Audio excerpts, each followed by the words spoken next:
عبادي الذين أسرفوا على أنفسهم لا تقنطوا من رحمة الله إن الله يغفر الذنوب جميعا إنه هو الغفور الرحيم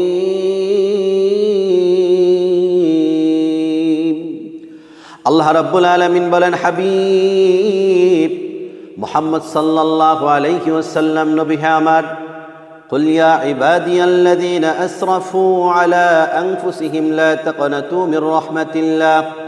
হাবিব মুহাম্মদ সাল্লাল্লাহু আলাইহি ওয়াসাল্লাম, বন্ধু আমার, দোস্ত আমার, আপনি গোটা পৃথিবীর মানুষগুলোকে বলে দেন, আপনি আমার বান্দাগুলোরে বলে দেন, যারা নিজেদের নফসের উপরে জুলুম করেছে, অন্যায় করেছে, অবিচার করেছে, গুনার পাহাড় গড়ে তুলেছে, ওই সমস্ত উম্মতদেরকে আপনি সুসংবাদ জানায়া দেন, লা তাকনাতু মির রাহমাতিল্লাহ, তারা যেন আমি আল্লাহ রব্বুল আলামিনের দয়া থেকে বিচ্যুত না হয়, তারা যেন নৈরাশ্যতা ভোগে না, তারা যেন অবহেলা অলাঞ্ছিত মন বানিয়ে ফেলে না। আমি আল্লাহ রব্বুল আলামিন তাদের জীবনের সমস্ত গুনাহগুলো মাফ করে দিব। আমি আল্লাহ রব্বুল আলামিন দয়াময় এবং ক্ষমাশীল, বলি না সুবহানাল্লাহ। আমার ভাইরা, সেজন্য মহান আল্লাহ রব্বুল আলামিনের দরবারে আমাদের সবচেয়ে বেশি তওবা করতে হবে।